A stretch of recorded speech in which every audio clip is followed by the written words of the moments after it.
지난주는 우리 기독교 최고의 명절 부활주의를 지켰습니다. 기독교는 부활의 종교고 그 부활의 사건으로 기독교가 시작된 겁니다. 안식구 첫날 부활하신 주님의 그날을 기념해서 모인 것이 주일입니다. 그래서 사실은 매 주일이 부활절이라 할 수 있고, 주일날 우리들이 모이는 이유는 주님의 부활을 기념하기 위해서 모이는 겁니다. 그런데 주님의 재림이 지연되고 교회 역사가 길어지면서 주님의 부활절을 첫 부활절, 그 첫 부활절을 부활주의로 지키고 매 주일을 그냥 주일로 이렇게 보내는 교회 이력이 나중에 후대에 만들어진 것이라 할 수가 있어요. 그래서 교회력에서는 오늘 지난주가 부활의 첫 주일, 오늘은 부활의 둘째 주일. 그래서 매주일 매일매일을 부활을 믿는 신앙인으로 살아가는 자들, 그것이 그리스도인이라 할 수가 있습니다. 저는 목회자 생활을 처음 했을 때 목회자도 운동을 하나 했으면 좋겠다. 사람들이 목회자는 좀 약해 보일 수도 있고 약하게 볼 수도 있으니 운동을 하나 했으면 좋겠다. 그런데 줄넘기나 배드민턴 같은 운동이 아니라 유도라든지 복싱이라든지 격투기라든지 이런 격투 운동을 하나 호신용으로도 가지고 있으면 좋겠다. 그래서 성도들 사이에 갈등이 있을 때도 권세 있게 갈등을 수습하고, 또 목사님을 지켜야 될 때도 좀 지켜드리고, 그것을 좀 내가 하는 것이 좋겠다라는 생각이 들었어요. 그래서 제가 격투기 출신 목사라면 여러분 어떻겠어요? 제가 말하면 여러분 더 잘 들을 것 같아요. 그리고 문제가 있을 때도 제가 수습하려고 하면 여러분들이 수습이 더 잘 될 것 같지 않습니까, 여러분? 그래서 제가 담임 목사님께 저 운동 좀 할 테니까 시간 좀 할애해 달라고 말씀을 드렸더니 담임 목사님이 하시는 말씀이, 목사는 그런 거 배우면 안 된다. 사람은 힘이 있으면 사용하려고 하고 힘이 있으면 사용하게 되니까 목사는 그런 힘을 가지고 있을 필요가 없다 라고 얘기를 해서 제가 꾹 참고 그때 격투기를 배우지 않았는데, 돌이켜보니까 격투기 그때 배우지 않았기를 잘했어요. 격투기를 그때 배웠으면 아마 제가 몇 번 아주 거친 몸싸움을 하지 않았을까, 이런 생각도 해보게 됩니다. 여러분 격투기 안 배운 걸 잘했죠, 여러분? 그래서 사람이 힘이 있으면 사람은 사용하고 싶어하고, 자신에게 힘을 과시하고 싶어하고, 자신에게 능력과 힘이 있으면 그것을 가지고 뽐내고 싶어하고, 이것이 사람의 성향이라는 거예요. 사람의 대화 속에 통계를 내보니 60% 이상이 자기 과시의 말이라는 거예요.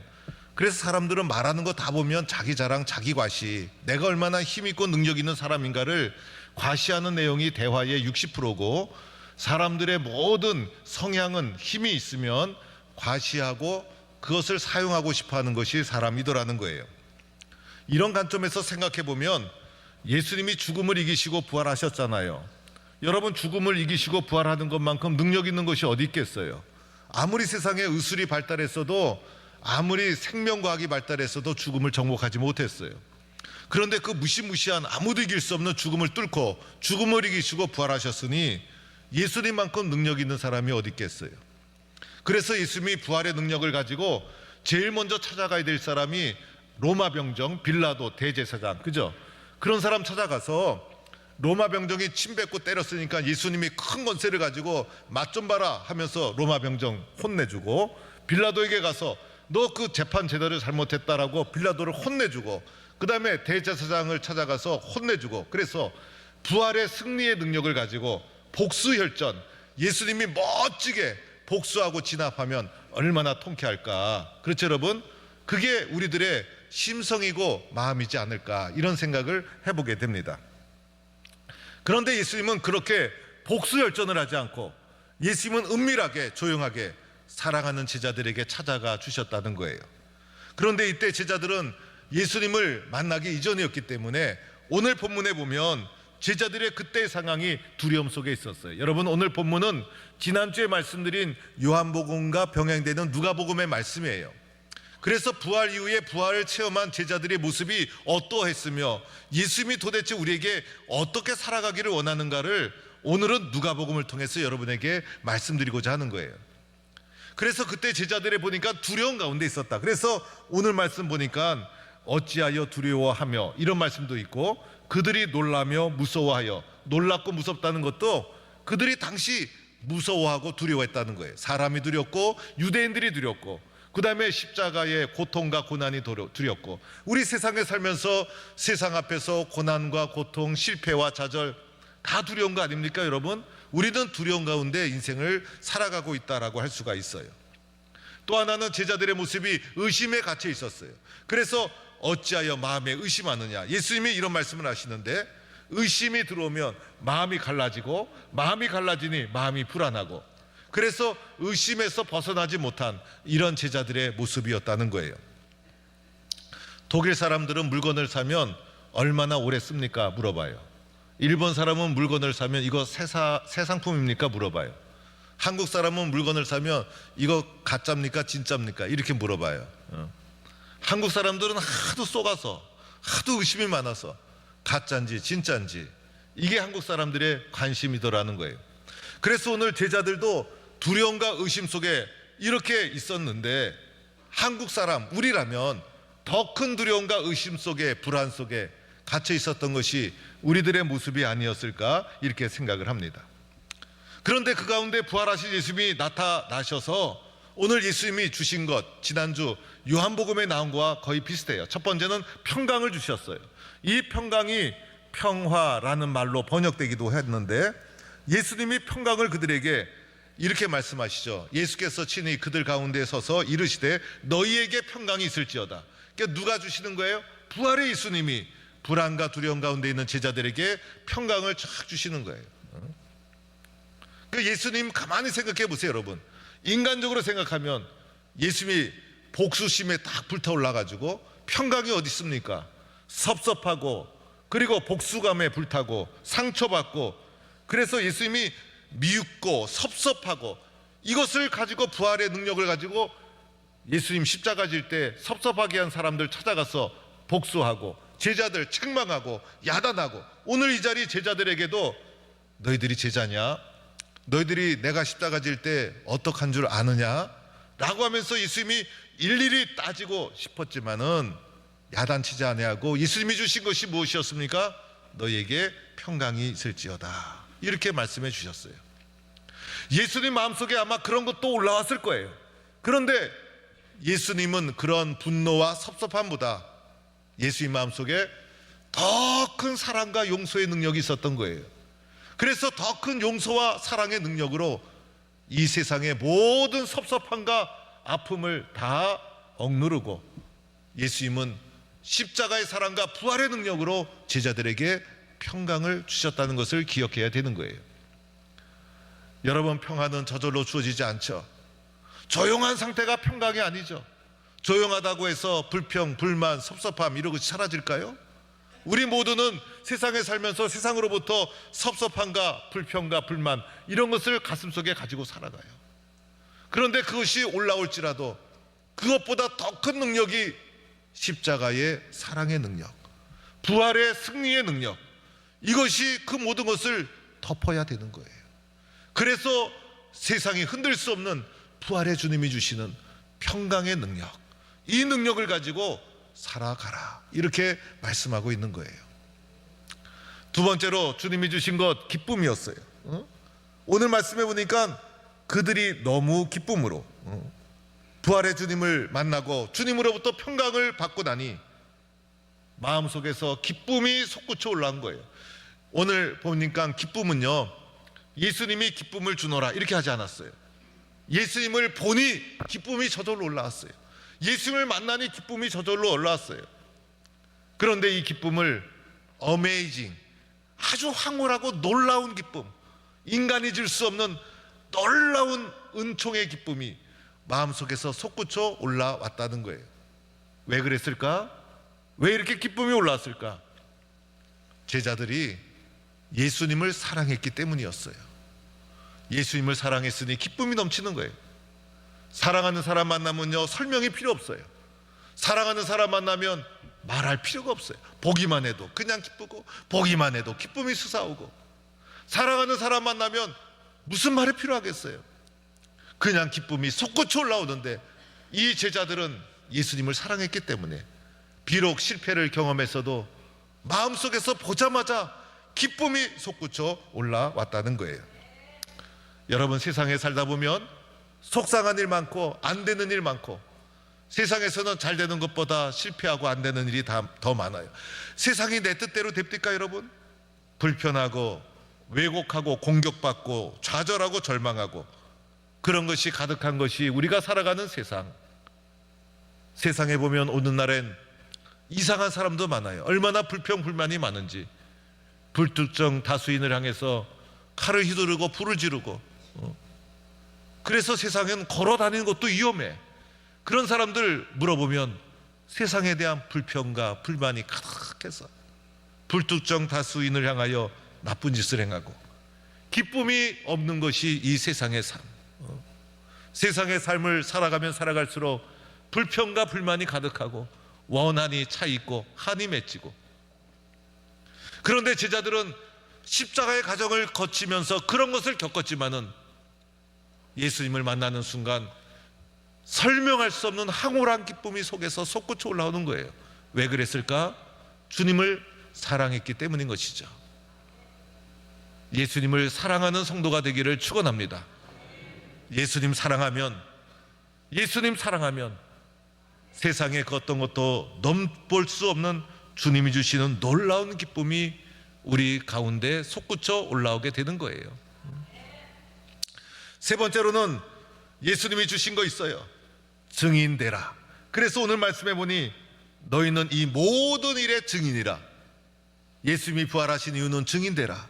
평강 주신 이유도 증인되라. 기쁨 주신 이유도 증인되라. 증인되라. 이것이 주님이 승천하시기 전에 마지막 제자들에게 명하신 명령. 증인되라. 어떻게 증인될 수 있을까?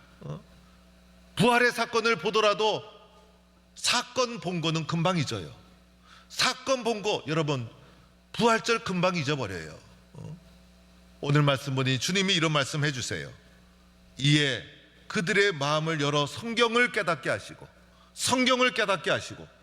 마음을 열어서 말씀을 통해 깨달아야 되는 거예요. 마음을 열어서 부활의 사건을 성경적으로 이해해야 되는 거예요. 마음을 열어 부활의 사건을 성경적으로 해석하고 이해하고 의미를 알아야 부활의 증인으로 나설 수가 있어요. 그래서 이어지는 말씀, 예수님께서 성경 말씀을 풀어주는 거예요. 그리스도가 고난을 받고 제3일에 죽은 자 가운데서 살아날 것, 그의 이름으로 제사함을 받는 회개가 예루살렘부터 일어날 것, 모든 족속에게 전파되어야 할 것, 이거 다 기록된 것이다. 성경을 풀어서 예수님의 십자가와 부활을 설명해 주시고, 제자들은 마음을 열어서 성경을 깨닫게 되고, 그래서 성경을 깨닫고 나니 이해가 되고 확신이 들어서 증인된 삶을 살아가고, 이렇게 증인된 삶을 살아가는 성도가 되기를 축원합니다. 교회를 세워주신 이유, 우리를 불러주신 이유, 너희가 아니면 증인될 사람 없다. 너를 통해서 가족 다 전도해라. 지역에 전도해라. 증인되라. 올해는 꼭 증인의 사명도 감당하고 선교적 사명도 감당하는 우리 모든 동부의 성도가 되기를 축원합니다.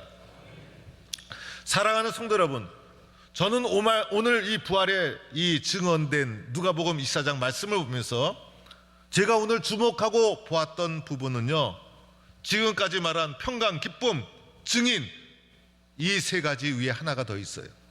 그것은요, 오늘 예수님이 부활하셨는데 이 부활의 장면을 보니 누가복음은요, 그 어떤 복음서보다도 확실하고 리얼한 아주 현장감 있는 부활의 증거를 우리에게 증언해주고 있더라는 거예요. 그래서 예수님이 딱 나타내서 제자들에게 손과 발을 보여주셨어요. 이 보여주신 것만 해도 대단한데 더하여 만져보라 하셨어요. 이야, 손과 발을 만져보라. 그러면서 제자들에게 예수님이 하신 말씀이, 영은 살과 뼈가 없지만은 너희 보는 바와 같이 나는 있느니라. 그래서 예수님이 살과 뼈를 보여주셨어요. 예수님의 부활은 뭐예요? 몸으로서의 부활, 육체적 부활.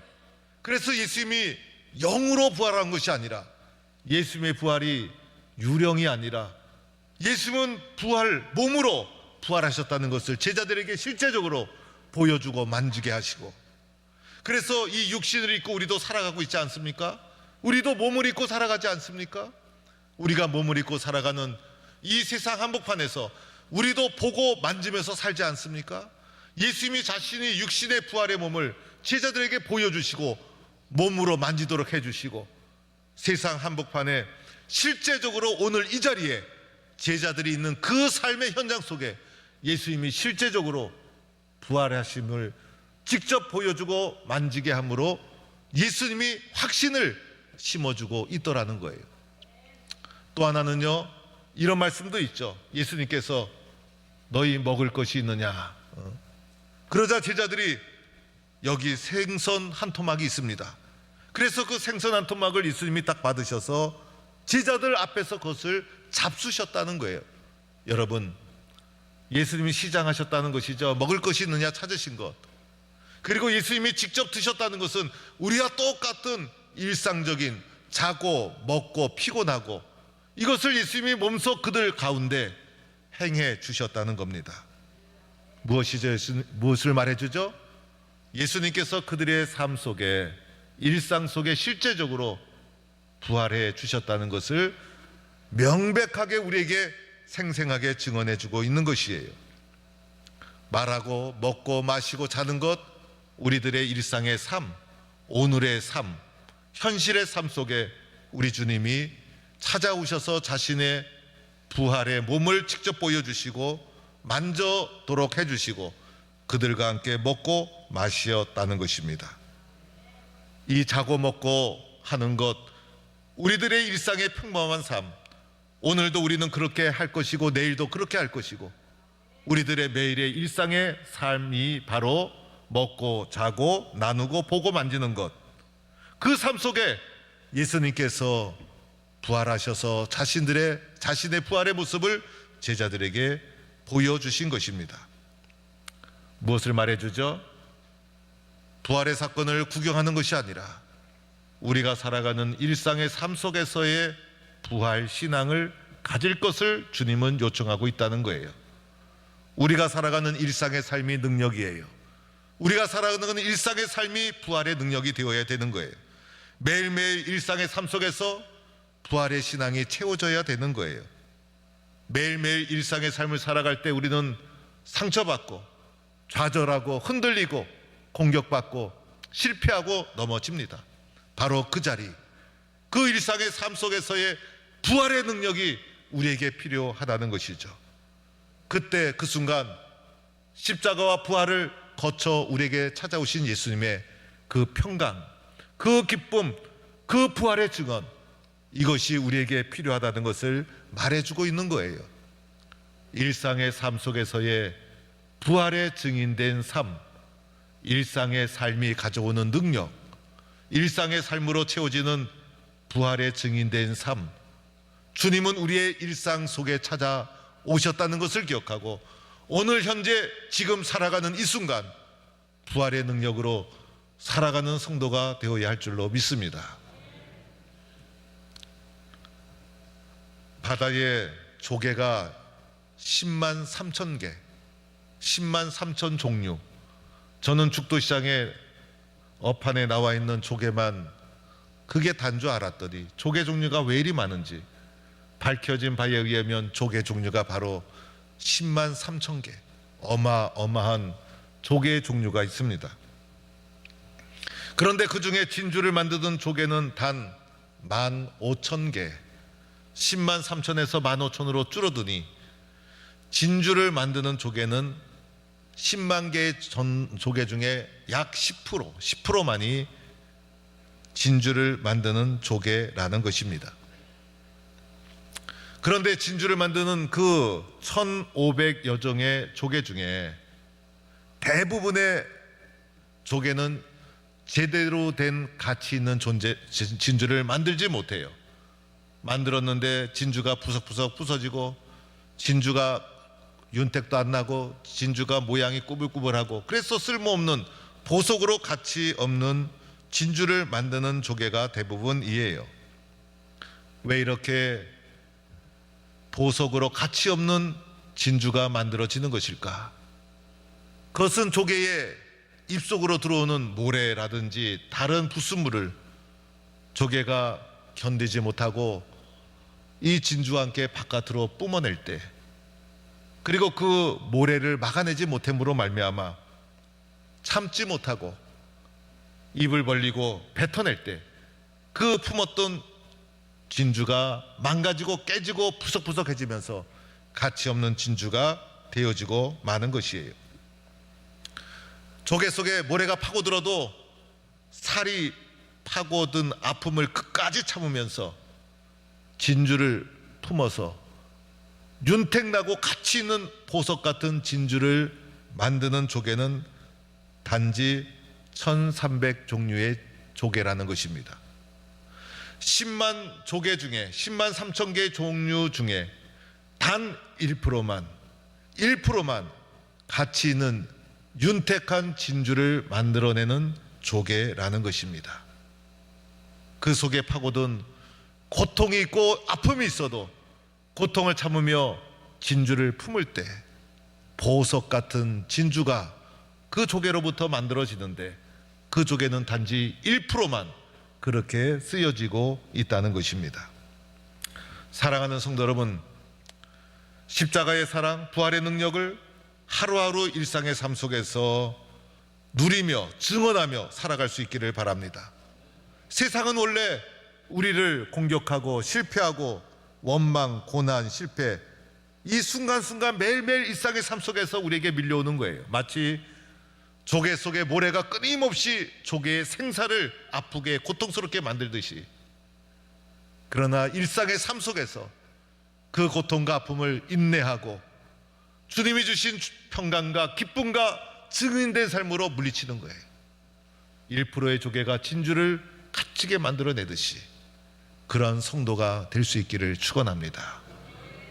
매일의 삶 속에, 일상의 삶 속에서 부활의 신앙으로 살아갈 때 여러분을 통해서 주님의 아름다운 축복의 열매가 많이 맺히게 될 줄로 믿습니다.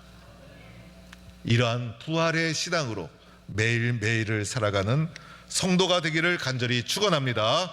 하나님 감사합니다. 오늘도 매일매일의 삶 속에서 우리의 일상 속에 찾아오신 예수님께서 부활의 능력이 있으셨지만은 부활의 능력을 가지고 복수를 하거나 과시한 것이 아니라 먹고 자고 나누는 우리의 매일의 세상 삶 속 한복판에 실제적으로 찾아오셨듯이 오늘도 우리가 먹고 자고 대화하고 일하는 매일매일의 세상의 일상 속에 부활의 신앙, 부활의 능력으로 세상을 이기며 살아갈 수 있도록 은혜를 내려 주옵소서. 예수님의 이름으로 기도드립니다. 아멘.